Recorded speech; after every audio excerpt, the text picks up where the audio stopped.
I want to bring in, if I can, clinical psychologist Robi Ludwig, because, Robi, we all make great hay of these stories when they hit the press, especially when the teachers are beautiful. Yes. And then you'll hear all sorts of men say, gee, I wish my teacher had done that to me. When I mean, that's really short-sighted. Yeah. However, that's often the reaction. Yeah.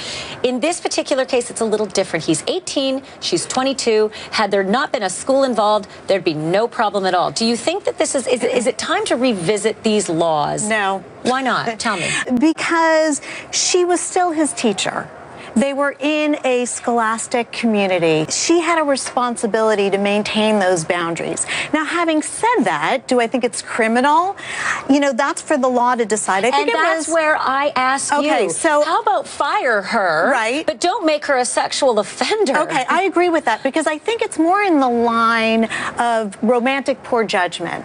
And one of the problems here is when you have a young teacher, very often these young teachers are not educated that they might feel attracted to a student, or that a student might seduce them. And what do you do with those feelings? Who do you talk to about it? How normal is it?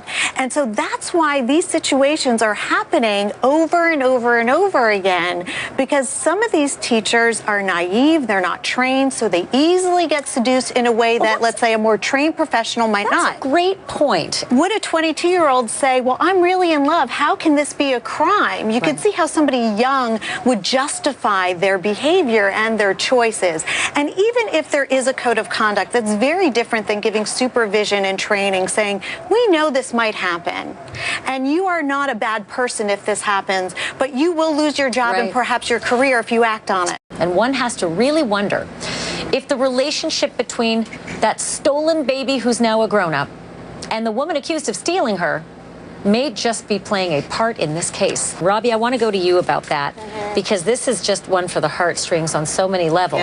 Kamiyah is now 19, and she's only ever known Gloria as her mother. But that real mother has been a victim for 19 years. Right. 18, yes, but still doesn't really have her daughter 19 years later. Now, that's the heartbreak, right? Not only was this daughter stolen from her, but this other mother also captured the heart of her biological daughter. So the mother is heartbroken on multiple levels. But you have to remember, too, that this daughter is a teen. What do teens do? They rebel.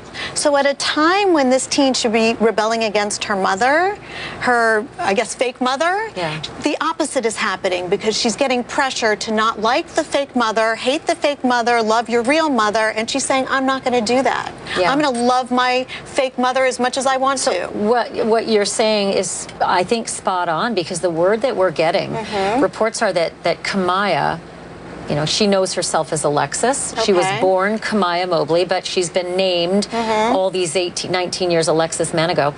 The word is that she calls her mom at that jail every day. Yeah. So she's making a statement. She's making a statement. Nobody's going to tell me who to love. Nobody is going to tell me who to have a relationship with. And regardless of what my fake mother did, and here's the odd thing, this mother obviously committed a crime, right?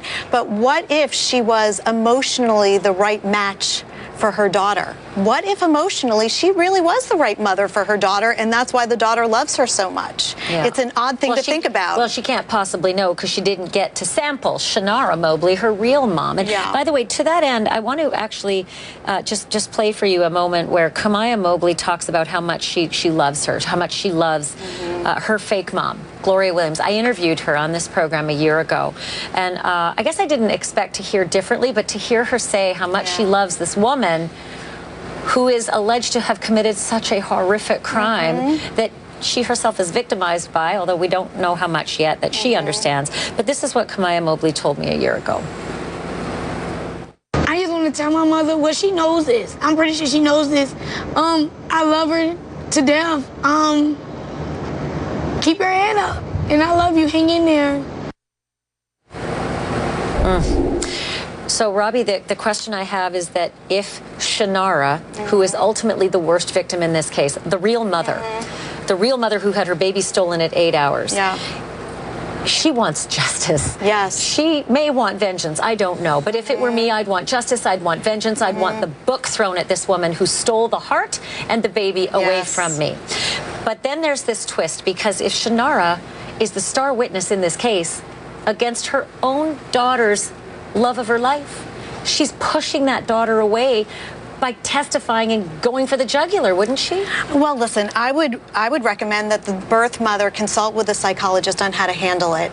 And maybe it's best to just share the facts of the story and the impact this crime had on her emotionally, and let the court decide, you know, who gets vengeance. You know, let the court take vengeance so that the birth mother doesn't seem like the evil one here. Imagine what she's going through, what Shannara would be going through, wanting to get up and say, I am a victim and this is my impact statement, while looking across the court and hoping not to shove maybe she could away say, that daughter she wants back. I'm not doing that because I love my daughter and I respect her feelings. Oh, the heartbreak. And again, the ripple effect of this crime.